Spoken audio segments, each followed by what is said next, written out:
before i-introduce ko yung treasurer natin, yung guest natin. He is the assistant municipal treasurer of Tanhay, Negros Oriental. But in the exigency of service, tinanggap niya yung Pamplona kahit nagta-travel siya for almost 130 kilometers, exposing himself of the risk of the virus, of the coronavirus. Ladies and gentlemen, Mr. Robert Cadusale. Good morning, Mr. Robert. Good morning. Batiin mo naman yung mga fans club mo sa Negros. Good morning, Arde, Dr. Lero. Good morning, Ma'am Seth. Good morning, Ma'am John Ann. And lahat ng BLGF staff sa Region 7. Good morning. Good morning also to all our inspiring treasurers and assessors. And good morning to the two mayors of my life, Mayor Janice Digamo of Pamplona and Mayor Erin Agustino of Ayongon, and to all our MTO family. And to my classmates, batch 1986 of Mabinay Municipal High School who supported me well, good morning. And to all our viewers outside Region 7, good morning.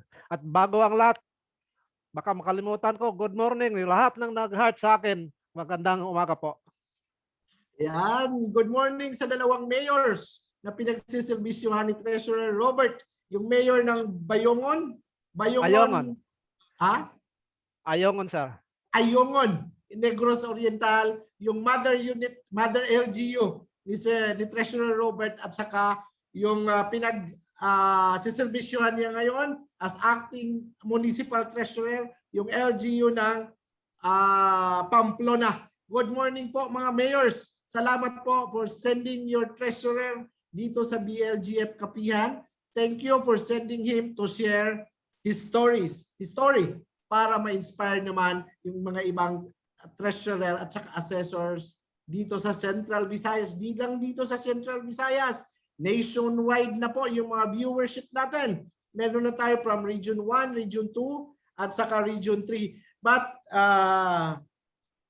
meron lang akong tanong para kay Sir Robert. Sir Robert, can you enlighten us kung ano ba yung mga practices na inintroduce mo dyan sa office mo to mitigate or prevent the COVID-19 transmission? Sir, actually, aside from implementing the health protocols, that is wearing of face mask, face shield, sanitation, social distancing, I have introduced at least 3 mitigating actions that prevent the spread of COVID-19. One is the putting up of barriers in all our windows where our paying clients transact business with us. Number 2 is assigning of personnel, which I call them officer of the day. Meron akong at least 2 araw-araw. Yung isa nag-a-assist doon kung sino yung mga kasama ko sa opisina na hindi nag-implement ng health protocols. At sa yung isa yung limit ng mga tao na gusto talaga akong makausap kasi yung opisina ko, aside from the Municipal Treasurer's Office, meron ding maliit na opisina na doon mo makausap yung treasurer. So, merong mga tao na kailangan talaga nila kausapin. So, meron dong nag-assist sa kanila at naglilimit ng mga entry ng ganyan. At saka pangatlo, yung ginagawa ko, kasi yung mga pumapasok sa office ay hindi natin lahat pwedeng paupuin. Meron kumakausap sa atin na nakatayang. So yung ginawa ko, nagpa-file ako ng mga cash box at saka log box, yung mga reading materials, na kung halimbawa ay hindi uupo yung kliyente, nakatayong nakipag-usap sa akin, tatayo na rin ako. At so, nakipag-usap akong nakatayo, binabasa ko yung mga dokumento na nakatayo at saka pinipirmahan ko yung nakatayo. Yun po, sa Arde, Sir Dr. Lera. Yes, Ma'am Sid. Yeah. Thank you so much, Sir Robert, for sharing your mitigating practices in your respective office. So, Ma'am Sid, do you have a question for our guest? Good morning, Sir Robert. I just have a few questions, sir. During this time of pandemic, sir, we all know yung LGUs may mga kanya-kanyang diskarte in handling the situation. So in your case, sir, aside from your regular function as the acting municipal treasurer of Pamplona, meron po ba kayong ibang assignment that is beyond your regular function, sir? And that is also in relation to the COVID mitigation and prevention in your LGU. Yes, ma'am. That's a nice question because I believe that question makes all the treasurers qualifies to be an inspiring treasurer because we know that our prime duty is the proper administration and disposition of public funds. Yes. But we are not used to disburse cash in a huge amount, millions of cash, bringing that money to the barangays very far from our vicinity. It's very risky. Actually, when that happens, I was not afraid of COVID anymore, but I was afraid of our safety and security. And aside from that, I believe it is because of the call of duty that I have to travel at least 130 kilometers away from my home just to serve the people of Pamplona. And kung alam ko lang na may pandemic that year, hindi ko tatanggapin yung alok ng BLJF na mag-tresurero ako doon sa Pamplona.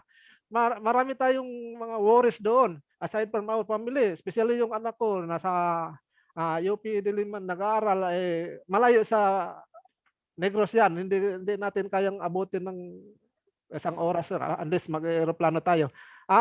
The last that medyo problema is yung pagmamani ng office na in my case, in Pamplona, I cannot work from home because I don't have an alternate.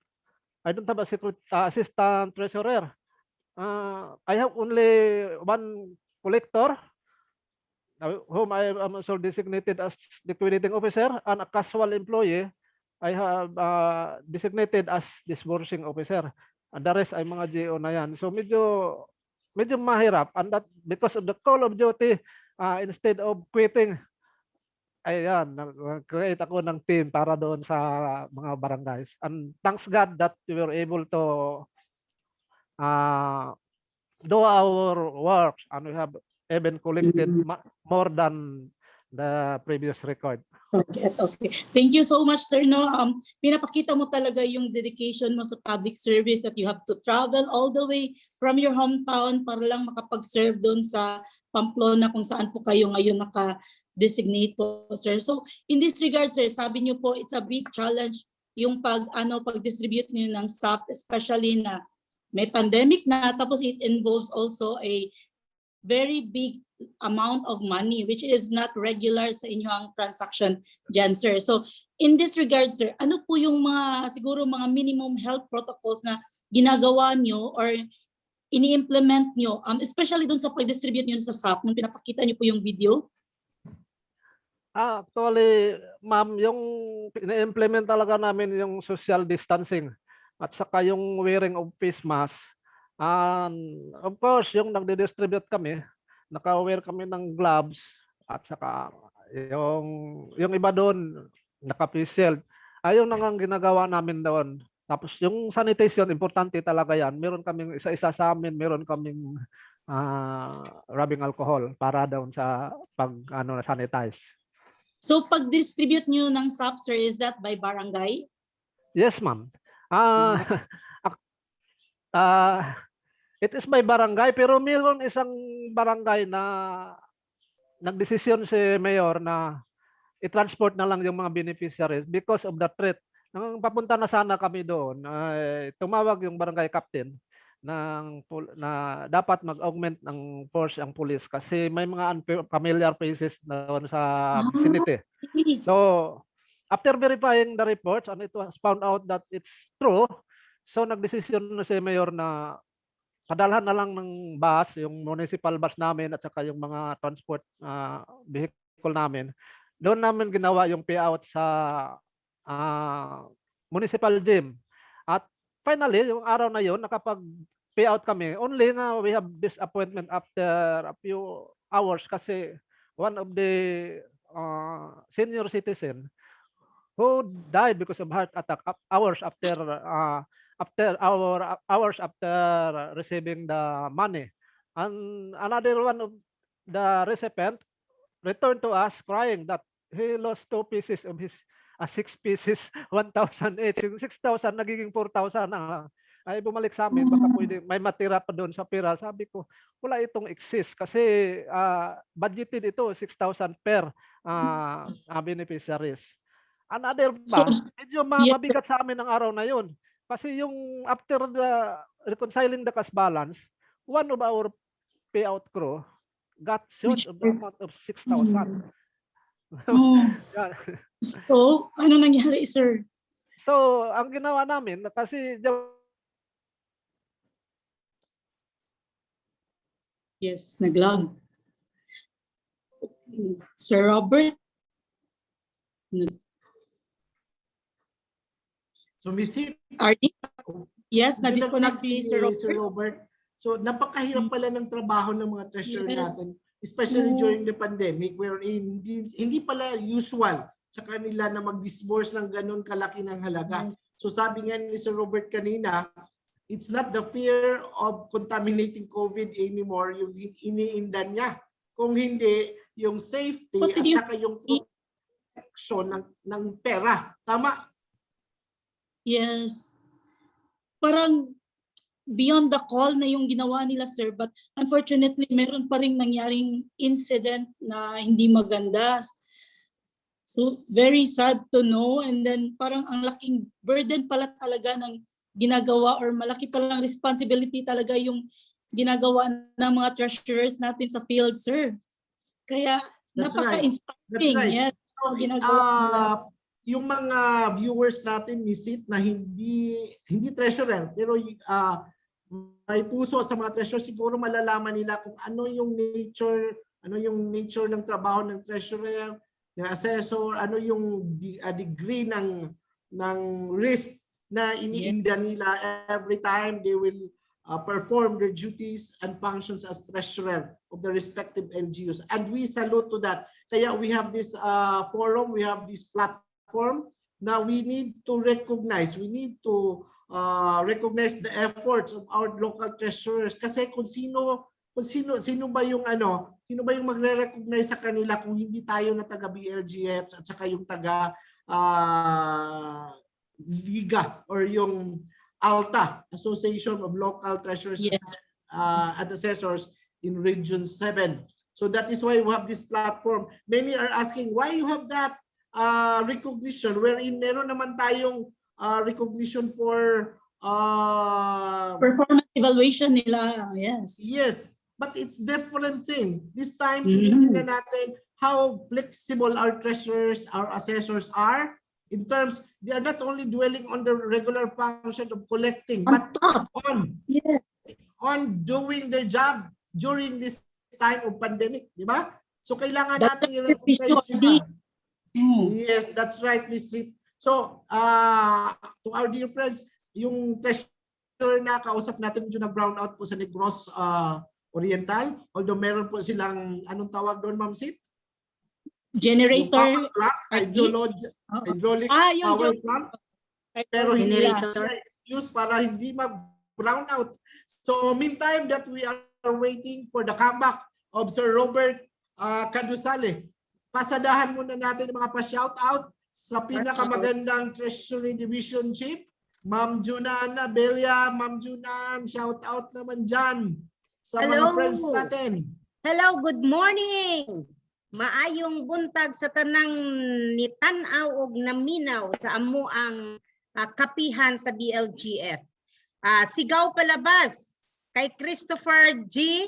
Biruan ng Gindolman, Bohol, kay MC Amap ng City Treasurer's Odo, kay Eugenia M. Dagdas, Municipal Treasurer of Sibunga, Cebu. Sabi ni Sir Cirilo Amazuna ng Dalaget, he is the acting Municipal Treasurer of Dalaget. Sabi niya, good morning, Municipality of Dalaget Treasurer's Office. Happy viewing. God bless BLGF officers and employees. Have a nice day.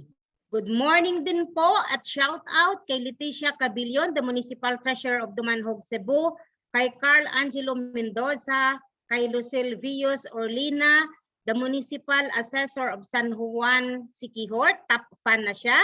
Kay Bernadette Tubalia Ubanyana ng Santa Catalina, Treasurer's Office, top fan na rin. Kay Christina Patalinghog, ang City Assessor ng Tanhay City, top fan na rin siya. Sabi ni Ma'am Nerissa Aguilar Agusto, watching from Camarines Norte. Good morning po sa inyo, Arde. Sabi naman ni Julie Santos, good AM everyone from LGU Benito Sullivan. Sabi ni Ranik Tapdasan Hiribias, good morning, watching from Toledo City. Sabi ni Sir Charlie Dagplo, good morning, watching live at Assessor's Office of Sierra Bulyones, Bohol. Siya po yung isa din siya sa mga, anong tawag nito? Anong tawag nito? Provincial quality. Si Sir Charlie? Provincial quality. Siya is from Sierra Bulyones, Bohol, Municipal Assessor. Shout out pa rin sa Acting Municipal Treasurer of Madridejo, Cebu, kay Jen Formentera, kay Dale Santillana ng Canlaon City, at kay Leonardo June Rivera ng ang City Treasurer ng Toledo City. So for sir, yan pa ating shout out. Alright, so pa-shout out ko din yung mga taga Central Office na nanonood sa atin. We have Sir Percival Tommy. See, thank you sir for watching. Also, Mr. Carlo Aloy Agubida. Thank you so much Sir Carlo for watching Kapihan. I know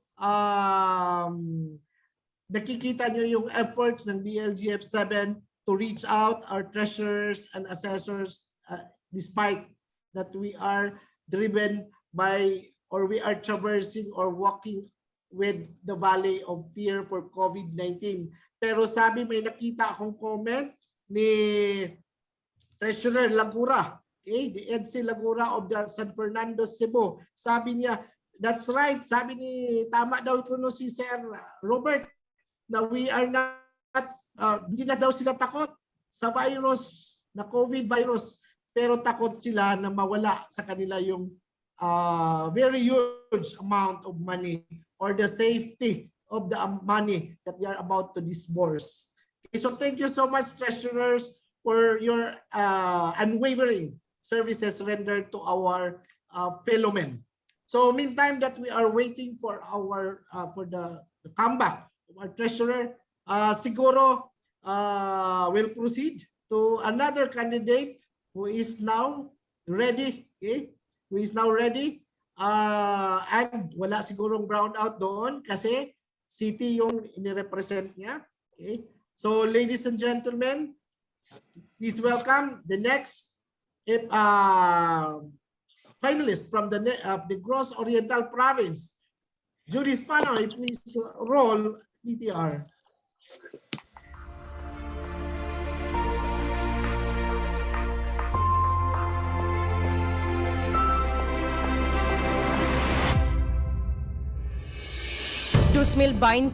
Nakasinati ang tibuok kalibutan sa usa ka pandemya nga nagbago sa tanang aspeto dili lang sa atong pang-adlaw-adlaw nga panginabuhian, ilabi na kini nagdala og hagit sa atong pang-ekonomiya. Ug gani ang dakbayan sa bayawan sa panahon sa maong pandemya, kini gihatagan og solusyon alang sa pagsustener dili lang sa panggobyerno, lakip na usab ang kaayuhan sa atong mga katawhan.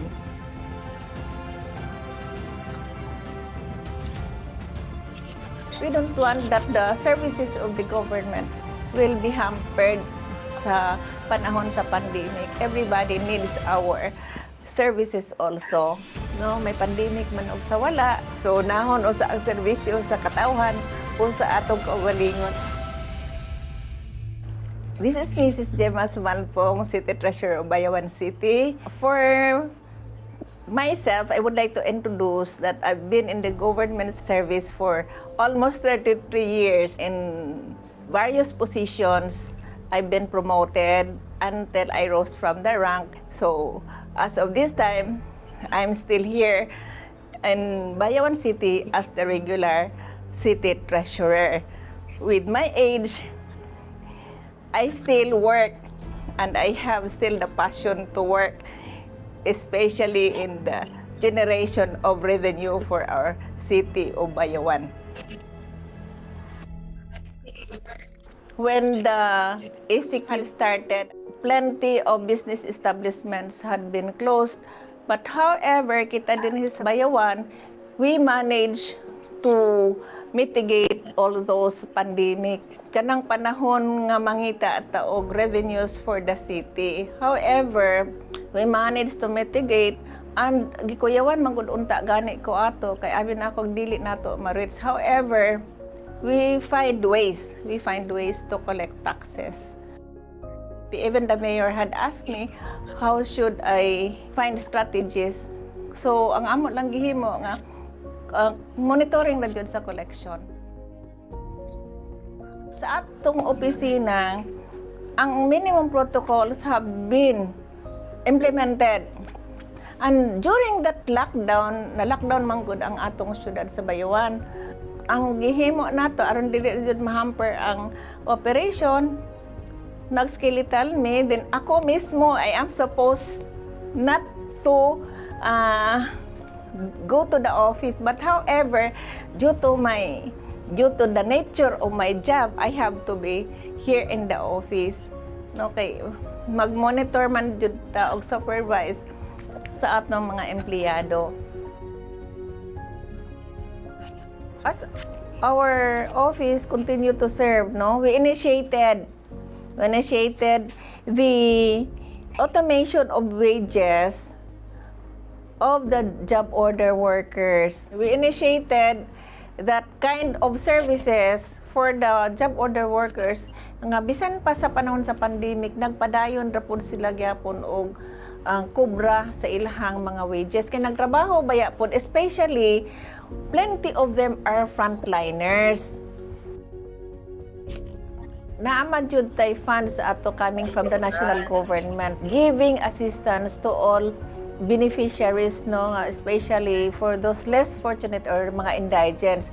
I really personally supervised the distribution into 28 barangays. Kulba po siya because nagdala biya mi og not just a minimal amount but it is a huge amount. Naapamantay budget nga excess, karon aron dili cash ang ihatag, so we converted the cash into food coupons. So the food coupons nga atang gihatag is intended for basic necessities nga ilang i-exchange adto sa mga tindahan which has a value of 1,000. The payment of food coupon really helped us in the generation of our revenue during that pandemic po. Ang tuig 2020 tuig usab sa bayanihan, ug gani nagpahigayon og outreach program ang opisina ug nang apod-apod og ayuda sa atong mga igsuong frontliners. Ato usab gipanghingusgan nga mahatagan og hazard pay ang atong mga empleyado sa lokal nga gamahanan sa Bayawan. Isip parte sa operasyon sa Business One-Stop Shop, padayon kitang nakipagtimbayayong aron maserbisyohan ang mga business taxpayers bisan pa man adunay pandemya. Dugang niini na mahimong highlight sa tuig 2020 ang nagmalampusong premyo sa resibo kaniadtong bulan sa Disyembre.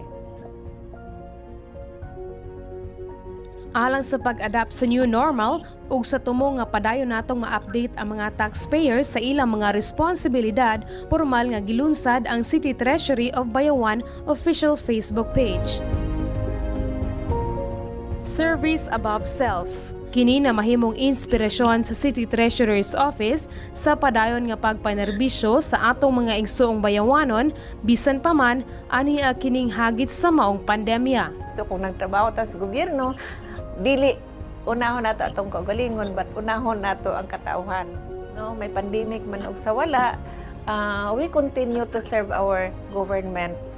As a frontliner, as a City Treasurer, I always do my task. Kinanglan ang tao o ang kliyente nato nga mo atong giserbisyuhan malipay.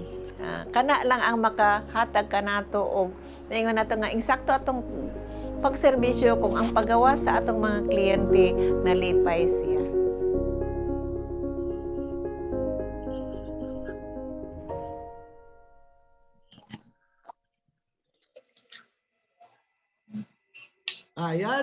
Ayan, palakpakan, isang masigabong palakpakan para sa City Treasurer of Bayawan City, Ma'am Gemma G. Sumalpong.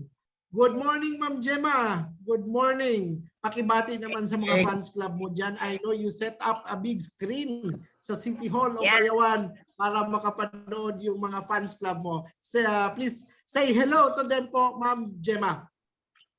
Hello, sir. Good morning. My hello also to my City Mayor, Honorable Pride Ray Tepes, to my Vice Mayor, Honorable Henry Carrion, my fellow department heads, colleagues in the government, my city staff who are always there with all their support on our projects, programs, and services at Treasury. And That's also right. to all Bayawanos. Good That's morning. Ibayaw, Bayawan. Ayan. So, as a backgrounder po, si Ma'am Gemma is one of our pillars in the Treasury Service in Region 7. So, I'm so amazed with the video presentation made by Ma'am Gemma. Parang pang Jessica Soho yung dating Ma'am Gemma, would you like to thank those who helped you prepare those video? Napakaganda po. Napakaganda. Thank you very much, sir. First and foremost, I would like to thank my CTO staff. Ang akong CTO staff, sir, they are the one who prepared for that, for our media bureau, and also for our city mayor who always there helping us and with all the support from them. I also thank the LGF for this kind of program that you have launched for us to be recognized. Since most of the time work lang ang taga treasury po, especially on the submission of all our reports.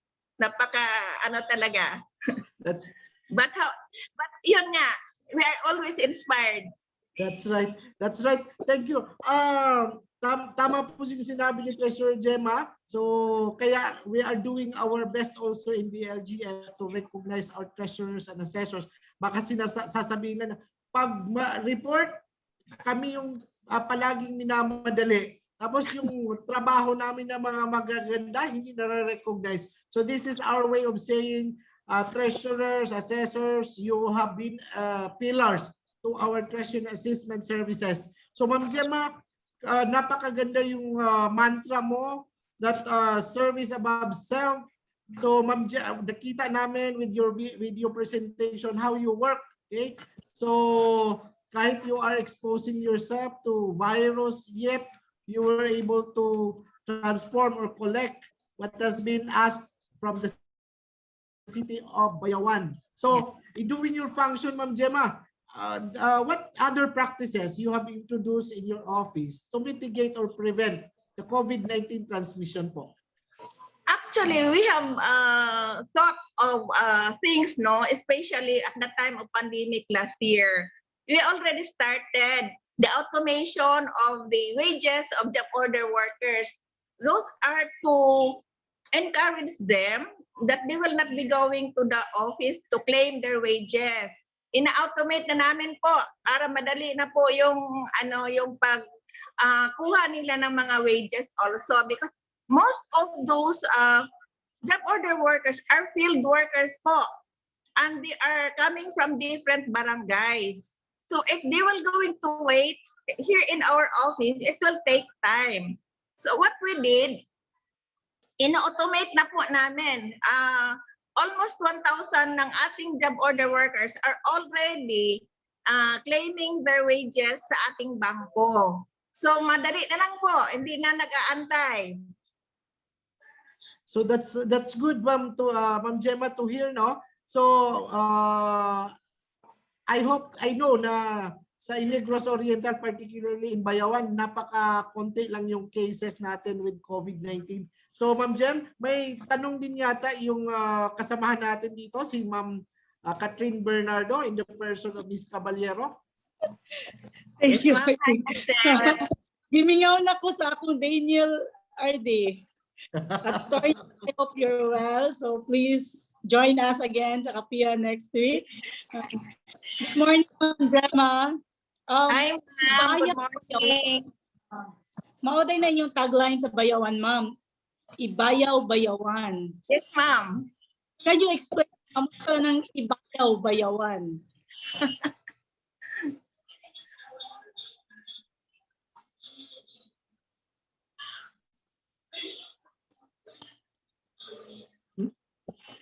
Go ahead, Ma'am Seth. Ma'am Seth.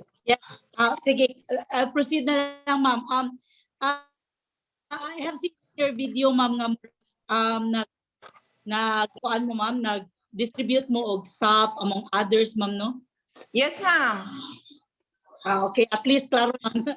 So, diri, Ma'am, kaya na ta, we all know that the Treasury Office, every day, kahit wala pandemic, busy ang Treasury Office, di po ba, Ma'am? Yes, yes po. Actually, So now, sige po. yes, Ma'am. Now, may pandemic na, so there are additional challenges in Treasury Office. So may I ask, have you been assigned to do additional task work beyond your regular function that is related to the mitigation of the COVID pandemic? Actually, we have plenty of those, especially during the time of pandemic. The city of Bayawan is preparing what will be the things that we are to do, no? If in case the pandemic will going to say take long. One of those is, since I am also a member of the local finance committee, we have the continuous monitoring of our funds. Where in fact, we have given also additional funds for those less fortunate individuals, mga indigents, who are not even listed by the national government for the giving of the SAP. So the local government have our supplemental budget intended for those individuals so that they can be also given basic financial support. Is that the food coupons, Ma'am, na dinistribute ninyo? Yes, ma'am. Yung food coupons po. Kinonvert namin ng food coupons yung cash so that those food coupons will be converted again as payment to the government through the suppliers. So the basic necessities will be purchased through the accredited stores. Then the accredited stores will going to liquidate that in our city so that the cash will be also disbursed to them. But in us, sa aming opisina, we already know some of those suppliers will be renewing their business license. So convert na po natin yung yung grocery That's po. So in effect, Ma'am, it is still a revenue collection pa rin strategy pa rin, Ma'am, no? Yung in-apply ninyo dito. Yes, ma'am. Okay, so in this regard, Ma'am, lalo na yung pag-distribute ninyo sa, yes, RD. Parang yung strategy ni Ma'am Gemma is hitting two birds in one stone. Nakatulong na sa yung food coupon nila, nakatulong na sa mga maralita, yung mga less fortunate, at the same time helping our economy, helping the economy of Bayawan move forward, di ba? So by using the money to pay for the supplier, so in the end makaka-capture din yung tax base ni LGU or ni Treasury using that, kasi doon pa lang sa food coupon na binayaran nila, so meron na silang alam na nila magkano yung cross receipt. Oh, napakagaling po, napakagandang strategy, Ma'am Gemma. Go ahead, Ma'am Sid. And on top of that, RD, nag-support local pa rin sila, RD, di ba? So, pinurchase nila doon kung ano lang yung businesses na andun sa LGU nila.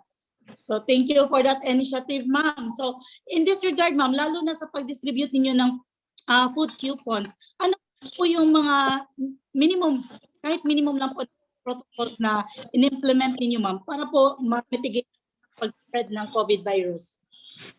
Yung sa distribution ng food coupons po, house to house po yun. House to house, pumunta yung mga ating mga empleyado in the far-flung barangays, even they walk miles and miles from the proper kasi hindi maabot ng mga sasakyan on that far-flung barangays sa mga residents.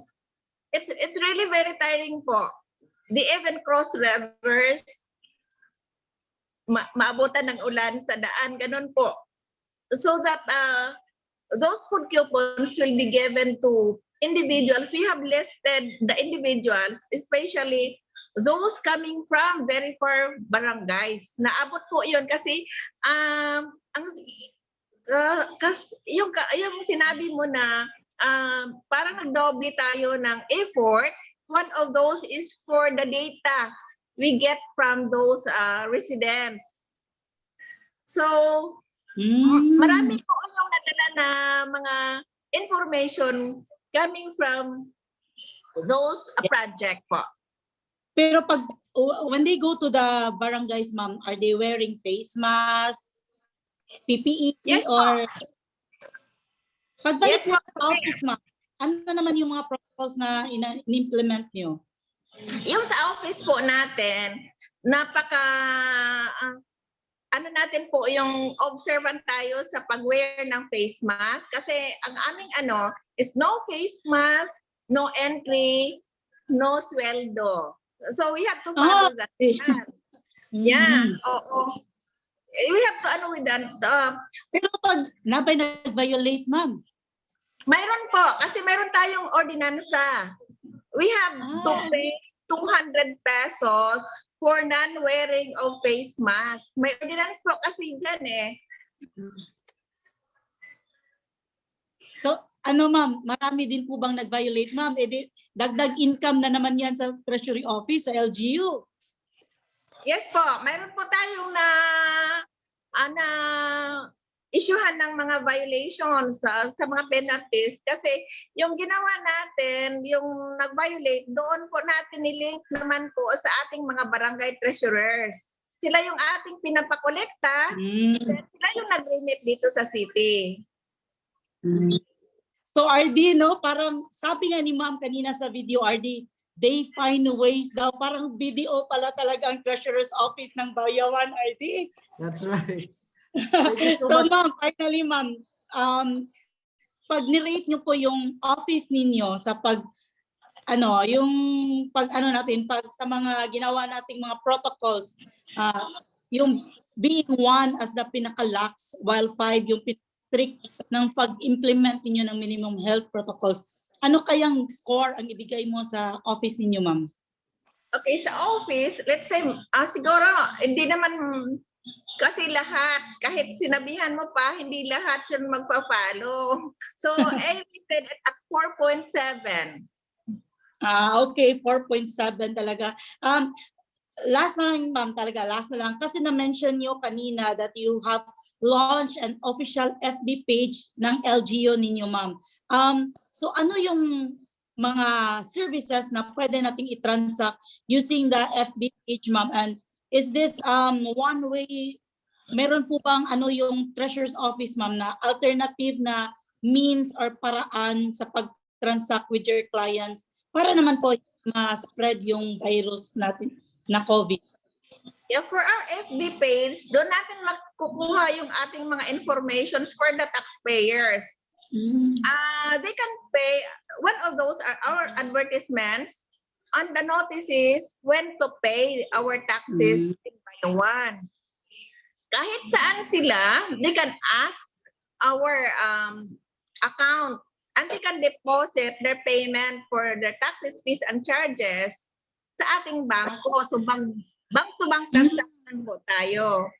Another thing is we can also let them know what are the services that will be implemented by our office, especially on the deadlines of payment.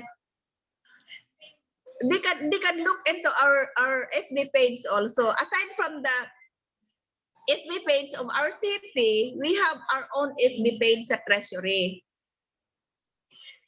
Doon tayo magta-chat ng ating Thank mga you. empleyado, what are the things that we have. Yes po.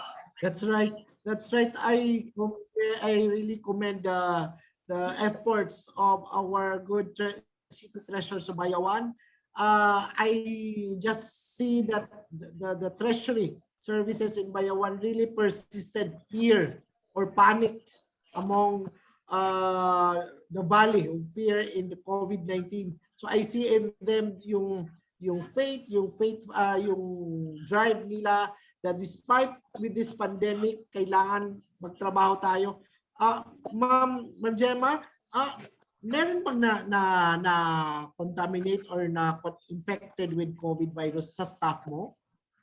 Yes po. Mayroon last time. Where in fact, we have Okay. So, the mayor. What did you do, Ma'am Jem? What was ano yung ginawa mo? Anong ginawa ng office or your plan? Okay. Nag-skeletal force po tayo. Skeletal force po. Yung aming opisina, bali 3 naming sections, may mga empleyado na let's say na ano sila sa COVID, yung family nila. So, hindi namin pinapasok yung mga first generation inilagay sa facilities namin po. Yung second generation naman na ano sa kanilang bahay lang po, home quarantine. All right. So napakaganda po na strategy, Ma'am Jem. So hindi na nag-spread yung virus or infection to that effect. So Ma'am Gemma, much as we would like to hear so much stories from you, but I think maraming comment dito sa chat box. Babasahin siguro yan ni Ma'am Junan. But we would like to ask your last words by ano yung sabihin mo by inviting out your friends, your friends to heart react to your picture para mas dadami yung mga votes mo sa online voting. Take it away, Ma'am Gemma. Hello everyone, this is your city treasurer, Mrs. Sumalpong. I am inviting you to give a heart to my on my page on the FB for the inspiring local treasurer.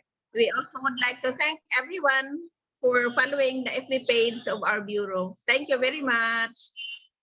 Thank you so much, ladies and gentlemen. That was our city treasurer of Bayawan City, Ma'am Gemma Sumalpong. Ma'am Gemma, please stand by sa atong room because we are going to go back to our treasurer of Pamplona. But before doing that, isang pa-shout out naman dyan sa pinakamaganda na bagong hairstyle na division chief ng treasury, Ma'am Junan.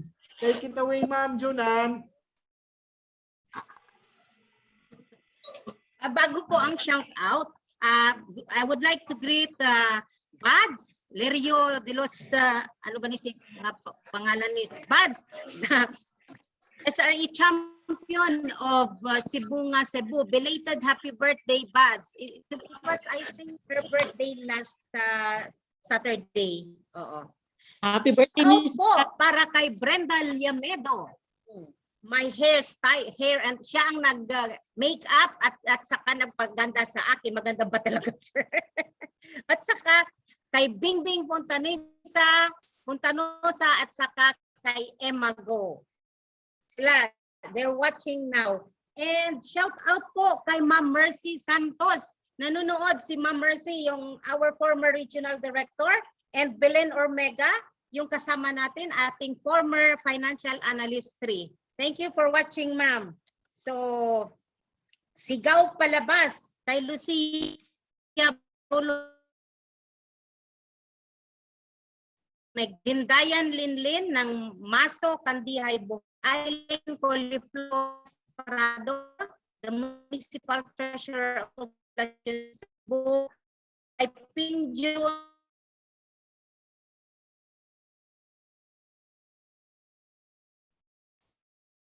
Medyo cutting out si Miss Junan, pa-shout out. Isang pa-shout out sa Cebu, Provincial Efren Treasurer. Tayabas, Kalapi Puhol, kay Marinet Kiambao from LGU Valencia Negros Oriental. She's the Assistant Municipal Treasurer, sir. Kay Hazel Gampay o BLGF Central Office, nanonood po si Hazel. Kay Marilo Herrera, tapan na po siya. Sabi niya, morning greetings from Marilo Herrera and Assessors staff of LGU Consolacion Cebu. Kay Edsel Laguda, the Municipal Treasurer of San Fernando, Cebu.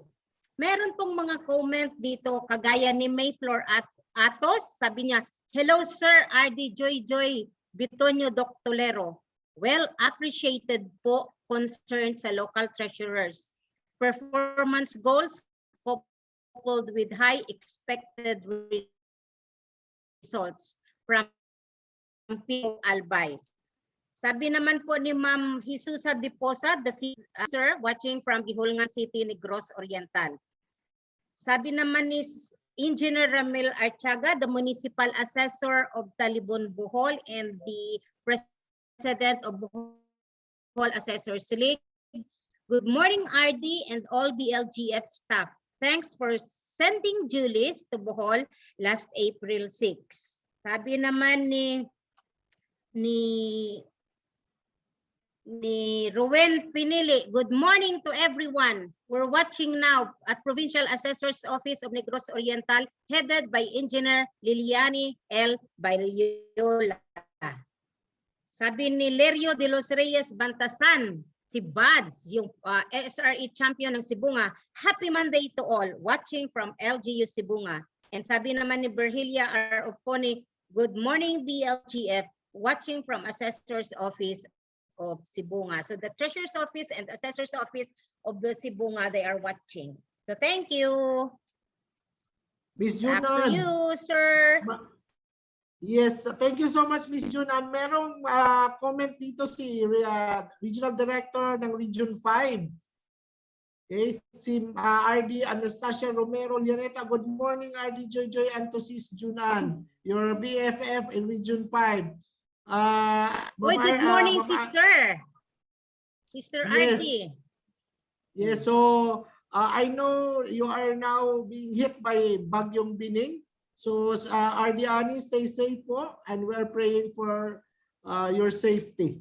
Thank you so much for watching us, and also the Provincial Treasurer of Albay, Ma'am Atos, and of course yung Municipal Treasurer ng Catanduanes, si Dan Yanesa. So shout out po. Thank you so much, Ms. Junan. So this time, ladies and gentlemen, let's go back to our Treasurer of Pamplona. Meron pang mga tanong na hindi na ibigay si Ma'am Sid Caballero. Sir Robert Cadusale, Ma'am Sid, please go ahead with your questions.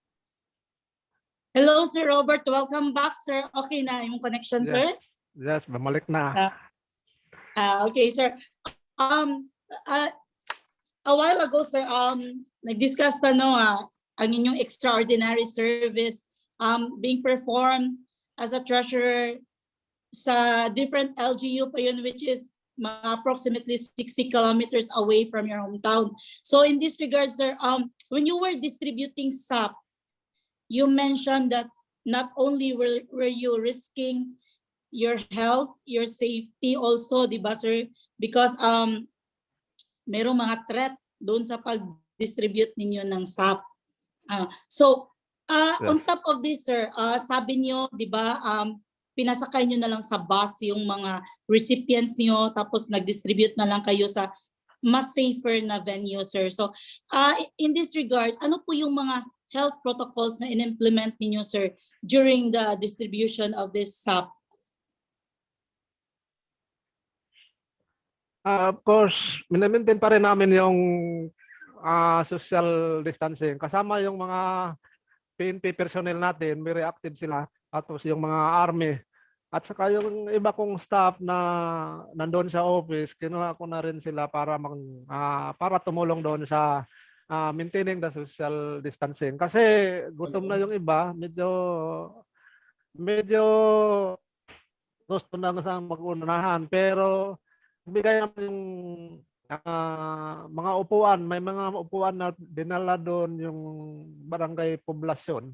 Ang dami-dami naman. So, di ka move unless you have to sit down. Sunod-sunod na yan. May mga personnel na nag-a-assist sa kanila.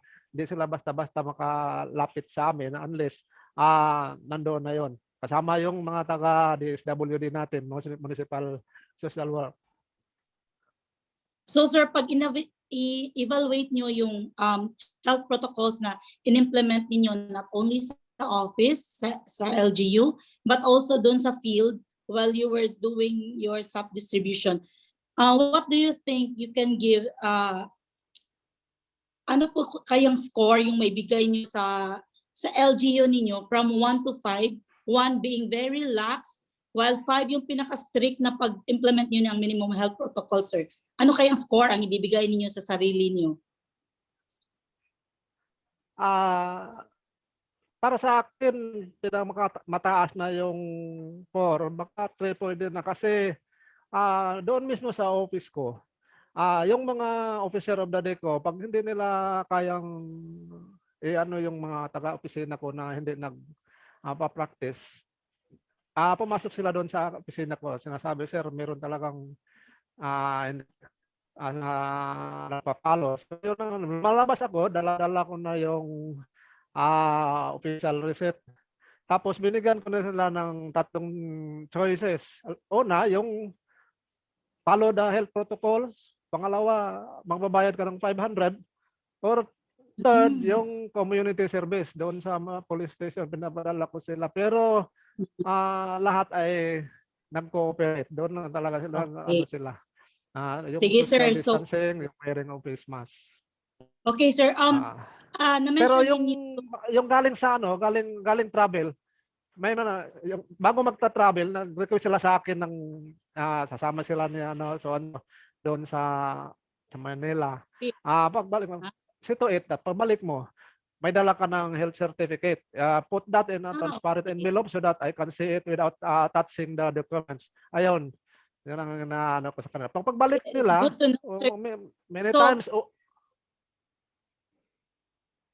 So, sir, So, you mentioned nag-assign kayo, sir, ng person of the day. So, yun po ba yung alternative means na in-implement nyo para naman makapag-transact yung mga clients ninyo para ma-minimize po yung mga face-to-face na encounter, sir? So, meron pa po kayong other alternative na methods para po makapag-transact yung LGU like online payment or ano pa po, sir? Meron pa wala pa po kami doon sa online payment kasi even today may problema kami sa internet. Nandito lang ako sa bahay ng bayo ko para connect. So wala kaming internet sa office. So mahirap pag may mga online services na ipapatupad natin na hindi pa stable yung namin doon.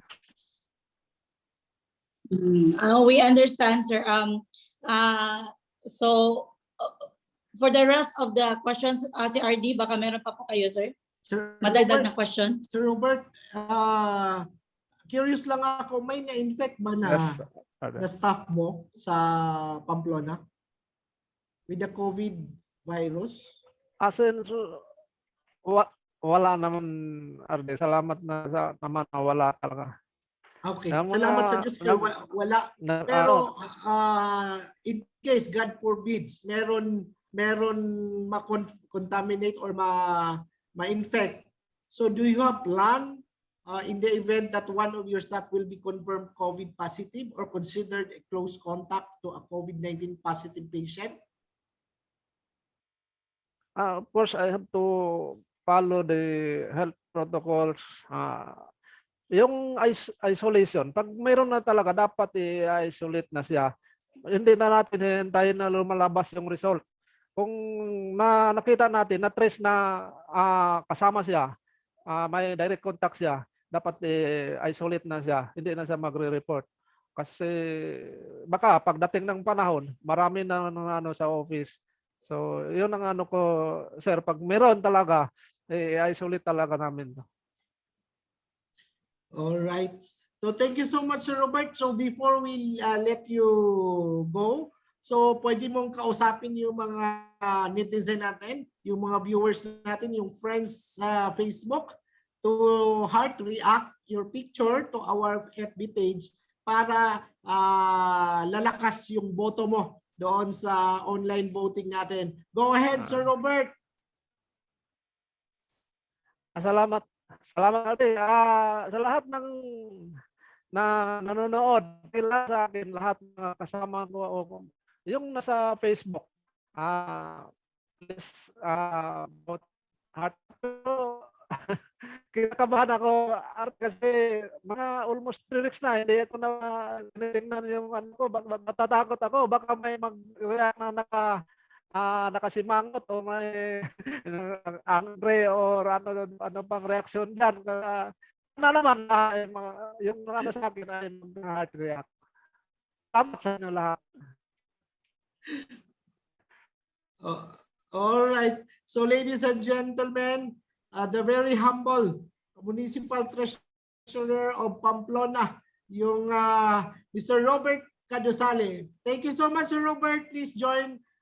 Please stay at our room. So we will be having a picture taking later on. So meantime, before we proceed sa pinakamalakas natin na candidate or finalist, so isang pa-shoutout muna kay Ma'am Junan. Ma'am Junan, ilabas na lahat ng mga pa-shoutout dyan. Kasi Okay, napakalakas, kasing lakas ni Bining yung next finalist natin. Go ahead, Ma'am Junan. Kay Jeff Bahaw, yung City Assessor of Carcar City. Sa mga taga Alier Ihares, Rose Ubiña, Jose Alicante, Lorefe Pagdalian, Heidi M. Corbo, Gerald Gione, Drulalin Rosarito, and Gisrel Bindanillo. Ang daming taga Toledo City gustong magpa-shoutout. Shoutout po sa taga Toledo. Shoutout din po kay Yamix Rosas, Lauron ng Sagbayan, Bohol, kay Selina Magdaraog, Notarte ng Rosario, Northern Samar, kay Glenn Blair de la Peña ng Talibon, Bohol, kay Virgilia Rupo Oponi ng Municipal Assessors Sibunga, kay Yarim, the Municipal Treasurer of Compostela, kay Eva De Leon, Municipal Treasurer of Daan Bantayan, Cebu, kay Analisa Estrira Buok, Municipal Treasurer of Purus, Cebu, kay Berna Valmoria Autentico. Isang sigaw palabas pa din para sa kay Richie Gungob ng Konsolasyon, Juliet Baguchay ng Municipality of Siquijor, kay Ma'am Fe Almenye, City Assessor of Tagbilaran, kay Ma'am Edna Carla Arboyes, the Municipal Treasurer of San Remigio, Cebu, and from the beautiful island of Bantayan, known for its famous beaches, nanonood po si Joel Allen at si Dads Tudtud Santillan. So, punta na tayo sa Bantayan para maligo sa napakaganda nilang beaches. Back to you, sir.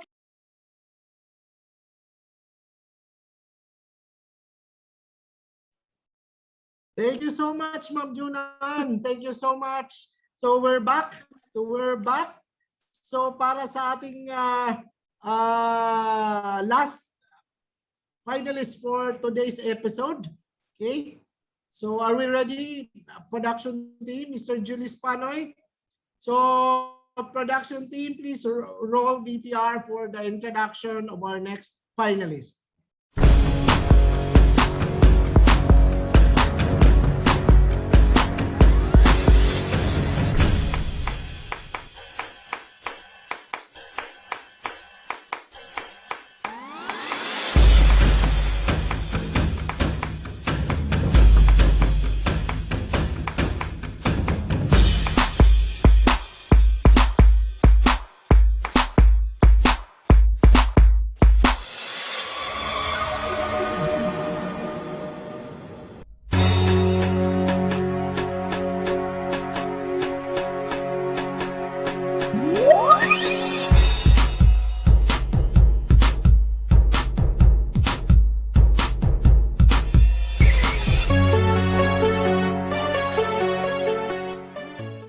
Hi everyone, this is your humble public servant, Rolando Obañana, the former Municipal Treasurer of Vallehermoso, Negros Oriental.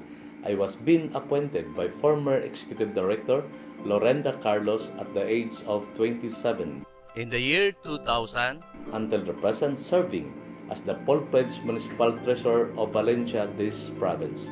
I was the former President of NOLTA, former Vice President of NORTA, former Auditor of Alta 7, former Board of Director of the Municipal Treasurers Association of the Philippines, representing Region 7 in the year 2013, and I am the current Consultant Advisor of the Negros Oriental Local Treasurers Association. In the year 2010 evaluation of BLGF 7, the Office of the Municipal Treasurer of Valencia was ranked number 2 as the best performing treasury office out of 116 municipalities. And in the year 2013 evaluation, the Office of the Municipal Treasurer of Valencia was ranked number 1 as the best performing treasury office out of 116 municipalities. The town of Valencia is a first-class municipality. It was being reclassified by the Department of Finance in the year 2008 from third class to first class. It has more or less 37,000 in population based on 2015 census, and it has 195 square kilometers in area, and it is located 9 kilometers west side of the city of Dumaguete. It is considered as the Little Baguio in the province of Negros Oriental. It also hosting the geothermal energy operation of the Energy Development Corporation and Green Core Geothermal Incorporated. What are my little contributions to other local government units and to my co-treasurers in the province of Negros Oriental? Previously, I extend my assistance to the Provincial Treasurer's Office in the review of some resolutions and ordinances pertaining to treasury matters submitted by municipalities and some component cities. I also extend my assistance in the revision of the local revenue code of the municipality of Santa Catalina, a first-class town same as Valencia. I also made an initiative in the amendment of the local revenue code of the province of Negros Oriental, particularly the amusement tax provision, because I found out that the rate imposed is not in accordance with Republic Act 9640, which already amended Section 140 of the Local Government Code. I also extend my assistance through follow-up of the application of appointment of city and municipal treasurers in the province of Negros Oriental to the Bureau of Local Government Finance Central Office through my linkage to Deputy Executive Director Arnie Tan, and just recently, the appointment of full-fledged Municipal Treasurer of Amlan in the person of Arlen Fontanes. Likewise, the application of appointment of Assistant Municipal Treasurer of Sibulan and Santa Catalina in the person of Ivan Riqueron and Bernadette Francisco. What are some of the activities of my office and the municipality in general? On March 4, 2020, me and some treasurers in the province went to Malacanang in order to get the check allocated for barangay officials' incentives. And in the second week of March, we were able to distribute those cash incentives. Right after the declaration of the state of emergency by our President, the municipality of Valencia, through our office, was able to distribute cash aids in the form of social amelioration program, unconditional cash transfer, social pension intended for senior citizens, and we were able to disburse in the tune of 48,540,000 intended for 9,037 beneficiaries. One of the unforgettable experiences that we had when one of our recipients in the cash aid was being hospitalized because he showed signs and symptoms of COVID-19.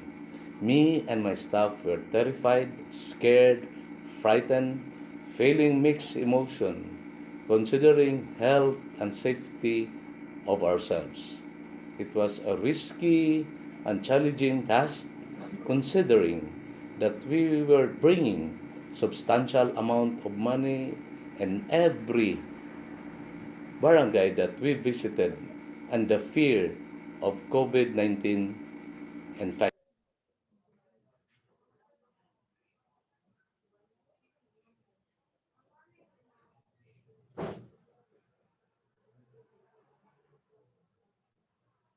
Municipality. It is more or less 2 to 3 hours travel, passing through 4 coastal municipalities at one city. That barangay formerly with the presence of insurgents and some left-leaning groups.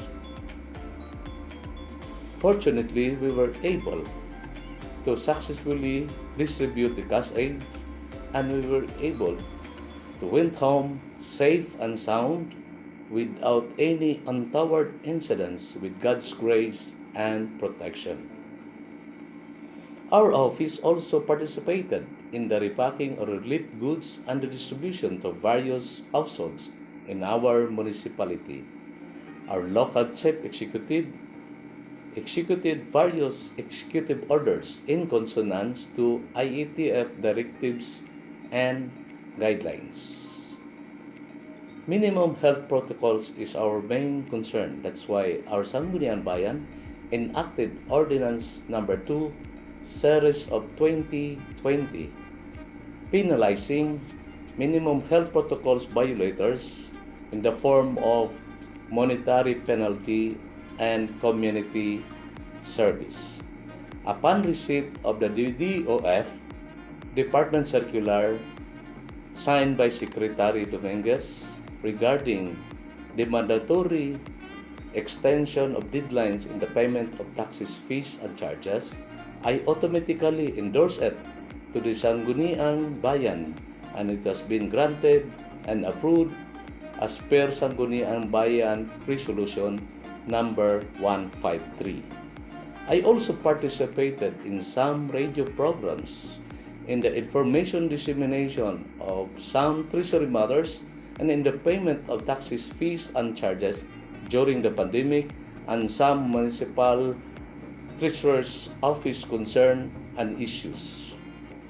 In conclusion, I would like to extend my heartfelt gratitude and thanks to all my supportive staff, to our IT Mikmik and Leonard, to my co-department heads and staff, to Vice Mayor Romeo Alveola and the rest of the Sangguniang Bayan members and staff, and to our very supportive local chief executive, Honorable Edgar White Teves and his staff, and most especially to our valued taxpayers. Thank you for your help. Thank you for your collaboration. Thank you for your support in the revenue generation of our municipality, because without you, our municipality cannot stand alone. Because of your help, collaboration, and support, the municipality were able to deliver basic services that our constituents so deserve. Lastly, I would like to impart to you the famous quote of Walt Disney that says, "The way to get started is to quit talking and begin doing." To all of us, God bless, keep safe, maayong buntag, magandang umaga po sa ating lahat. Thank you very much.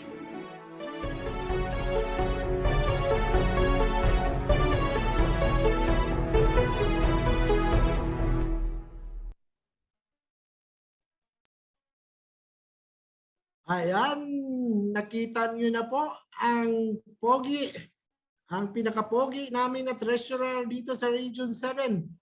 Ang Gerald Anderson ng Region 7. Walang iba kundi si Mr. Treasurer Rolando B. Obanyanya. Treasurer Obanyanya, i-greet mo naman yung mga fans club natin dyan sa Negros at saka dito sa Region 7. Pabati naman. Batiin mo naman yung magaling mong ESRE champion, si Pauline. Medyo naglag yata si Treasurer Obanyanya. Tres, are you with us? Ayan. Tres. Ayan, ladies and gentlemen, once again, presenting ang pinaka-pogi, ang pinaka naghahanap ng Julia Barreto dito sa Region 7. Gerald Anderson ng Region 7, Mr. Rolando Obanyanya. Good morning, Sir Rolando. Babati naman dyan sa mga fans mo. Batiin mo naman, Sir Rolando, yung mga fans club mo.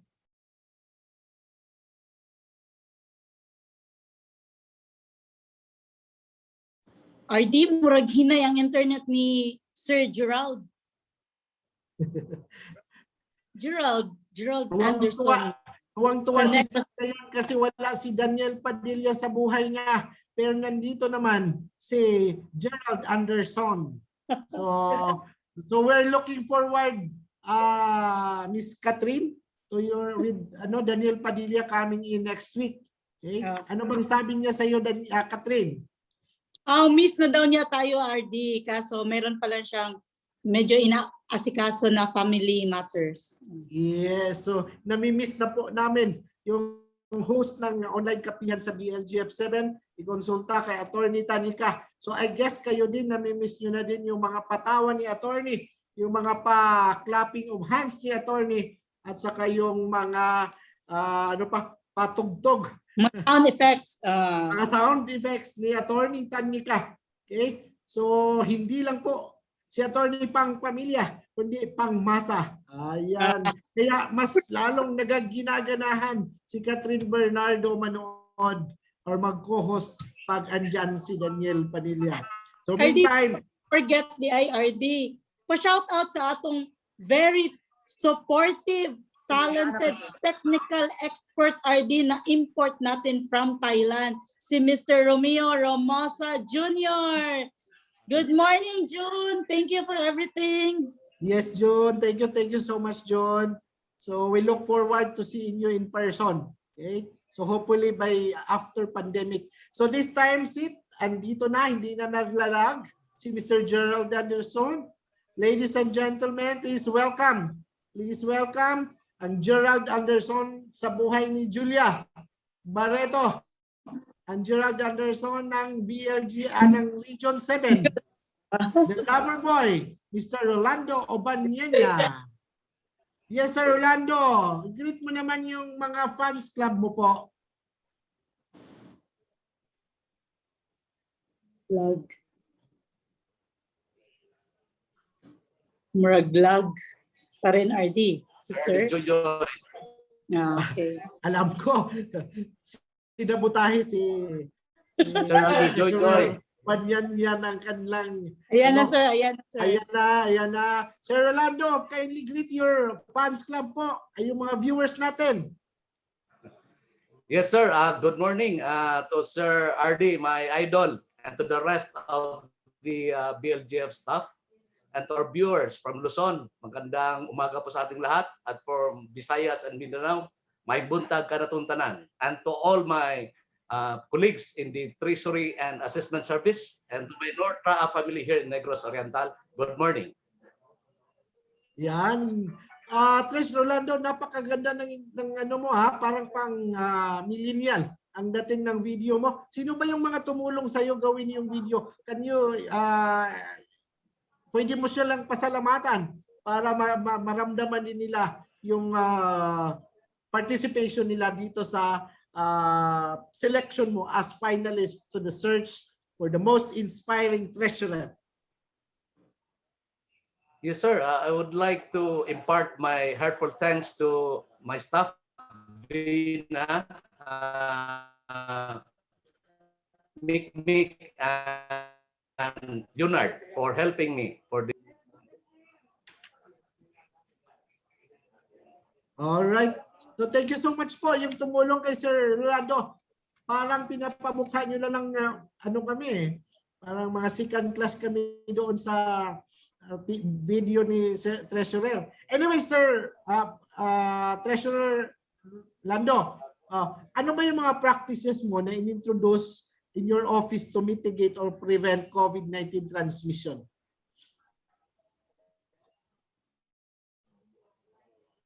Okay, sir. To avoid crowding in our office, especially in the renewal of business permits and licenses, as early as of the permit, the forms for the renewal of business permits and licenses, through the help of our barangay officials and some job orders assigned as barangay road maintenance, and they were able to retrieve it and submitted it to our business permit and licensing officer, and then for the verification and for the supporting documents and other requirements for the assessment of the payment of taxes, fees, and charges. And with regards to standard health protocols in our office, we put in a thermal scanner with built-in hand sanitizer, and the seats allocated for our clients have been arranged one seat apart, and our clients just allowed to transact in the windows in our office, except for some special attention or any issues which really need my personal attention, and they are allowed to enter my office, of course, strictly observing health protocols in our So, officer. in other words, Tres, meron pa rin mga pwedeng pumasok sa office mo, especially pag mga friends.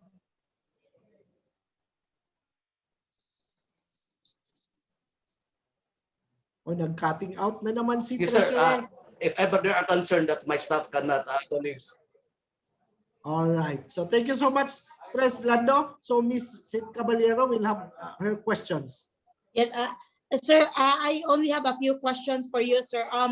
In relation to this COVID pandemic, sir, have you been called to render or to extend service beyond your regular function as municipal treasurer, but at the same time, it's still related to the mitigation of or prevention of COVID-19 pandemic? Yes, I am, because I'm one of the member of the IETF municipal committee, and every now and then our local chief executive called for a meeting for all of us to attend to regarding on issues and matters regarding COVID-19, especially if there are new directives coming from IETF Central. So Okay, aside from that, our office also conducted the distribution of financial aids in the form of social amortization program, unconditional cash transfer, social pension for senior citizens, and we were able to distribute in the tune of 48,540,000 for 9,037 beneficiaries. And aside from that, we were also participating in the packing of goods for our various households in our municipality. Okay, thank you, sir. So you have mentioned earlier that you have implemented some health protocols in your office and also in your LGU. So if you are to rate yourself or your LGU with respect to the implementation of these minimum health protocols, how will you rate yourself with a score of 1 being the most lax, while 5 is the most high score that you can give?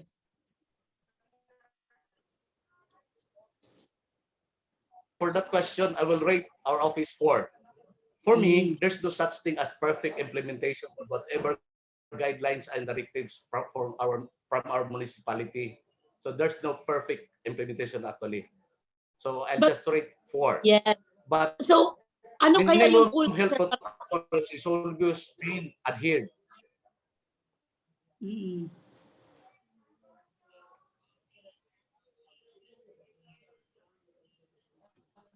Go ahead, Ms. Sip. Ay, okay. Sir, so you have mentioned earlier that you guested in some radio interview, sir, sa inyong LGU. Yes, Ma'am Sid. That was a public information dissemination, especially on the DOF Memorandum Circular 002-2020, executed by our Department of Finance Secretary, Secretary Dominguez, and some other treasury matters in our municipality. In addition to that, sir, have you introduced any alternative means na pwedeng makapag-transact yung mga constituents ninyo, sir, sa office ng treasurer? Para naman medyo ma-prevent natin yung COVID, malasan yung mga face-to-face transaction, physical transaction. Meron po ba kayong mga alternative means, sir, na pwedeng makapagbayad yung mga constituents niyo dyan?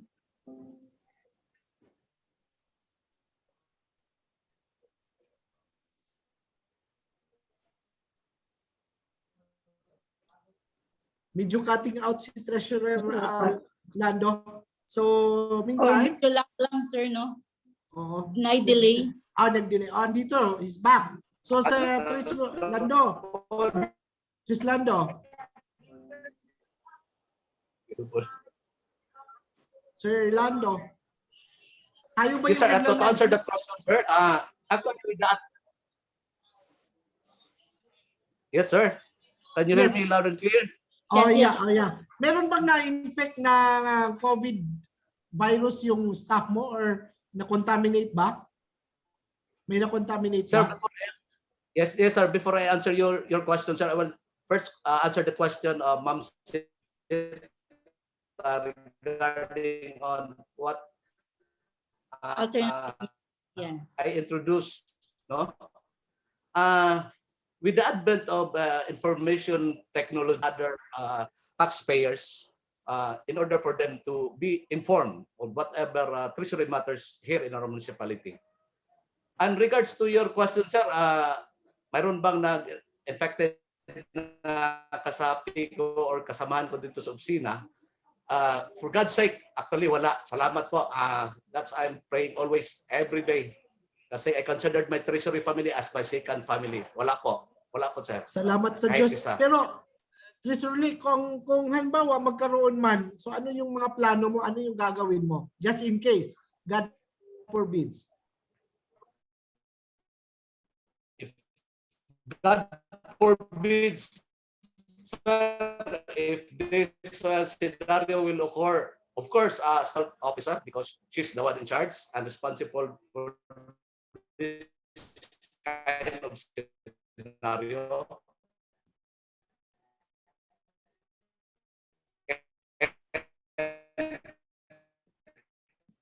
Whatever her recommendation and course of action to be taken, it will be followed. All right. So, medyo mahina yung signal. Last na lang, Sir Lando. So, would you like to appeal to our netizen, to our viewers, to your friends in Facebook, to please heart react to your picture in our FB page para madagdagan yung votes mo po sa online voting. Take it away, Sir Lando.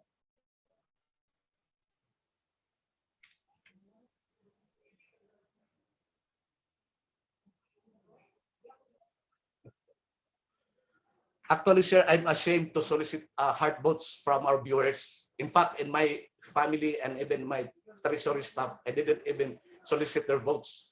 But I would like to impart to all the viewers that just vote for those you consider as can be considered as inspiring treasury and assessor if they perform above par in their field of works. So that's all, sir.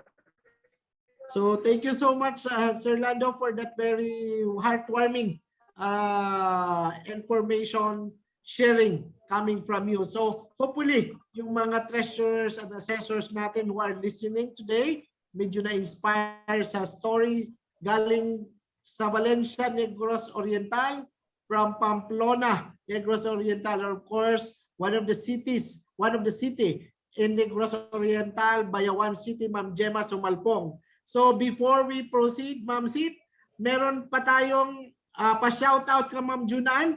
Ma'am Junan, meron pa Okay, bang sir. mga pa-shoutout dyan?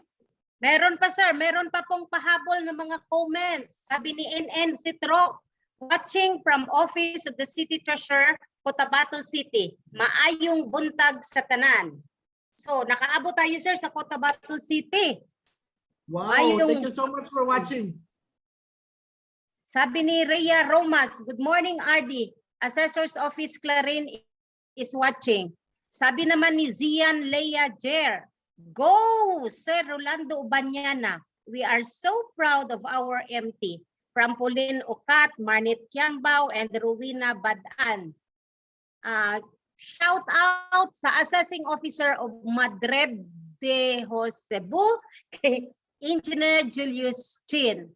Shout out pa rin kay EJ Neri ng Bolhoon Cebu, kay RD Anastasia Romero Llaneta. Shout out kay Judith Gabia Mansueto Hernandez ng Ronda Cebu, kay Mari Ave, shout out po sa iyo, kay DV Coren Saberunyap, kay Al Romica Maik ng Municipal Assessor's Office of San Simon, Pampanga. And sabi ni Sir Aloy Aguvida, ang gagaling naman nila, sabi niya, sir. So parang, thank you, Sir Aloy, sa comment. Back to you, sir. All right, so puntahan naman natin si Ms. Sit Caballero para sa update ng mga online voting. Ma'am Sit, kumusta na dyan sa presento mo or sa COMELEC present? Hello, RD. Kaya pala, Ma'am Junan, inspired and blooming si RD kasi palaging nanonood pala si Ma'am Marie Ave. So alam na namin yung mo sir ha, yung secret mo sir, kaya pala inspired kayo. Okay. So with respect naman po sa mga votes natin, yung deadline po pala ng voting is on April 23 at 11:59 p.m. So you have a few days left to vote po. So let us start with the most inspiring assessors. On first place, parang close call lang yung first, second, and third. On first place with 25.51% of total votes, we have A2, Assessor 2. Yan. Following closely, we have A4 with 23.90% of total votes. And closely behind number 2, we have on third place A5 with 22.93%. So the rest po, we have on fourth place hanggang on 14th place, parang medyo malayo-layo na po ha. So as you can see in the bar chart, parang mas talaga, makikita natin yung parang third na top notchers, bale, sa online votes natin. But don't worry because we still have time to cast our heart reacts. Please do heart reacts, not just the like button. Heart lang po, and hopefully wala pong mga angry or mga sad buttons. And this is just a reminder muna before we proceed with the most inspiring treasurer's votes. Everybody, please be reminded that the winners will be selected not only with these votes na na-receive nila sa online voting, but 50% of the which will be based on the judges' rating, taking into consideration their accomplishments, and of course, the interview na ginagawa natin every Monday for every qualifier. So, and also the other 50% will be from the online voting. So, yung mga medyo nasa pa po behind, pwede pa po kayong you can still make up. You still have until April 23 para po makakuha ng votes. Okay, Jules, please, let's proceed to the most inspiring treasurers. For the partial and unofficial tally of votes as of 18 of April, 9:30 p.m., nagli-lead Si Treasurer 12 with 41.62%. Ayan, parang ang taas ng agwat ah. Sa second place, we have Treasurer 1 with 22.41%. And on third place, we have Treasurer 3 with 16.81%. Following suit, we have 8 other treasurers. On fourth place, we have T13. On fifth place, we have T2. Sixth place, T14. Seventh place with T8. Eighth place, T7. On ninth place, T5. 10th place, T11.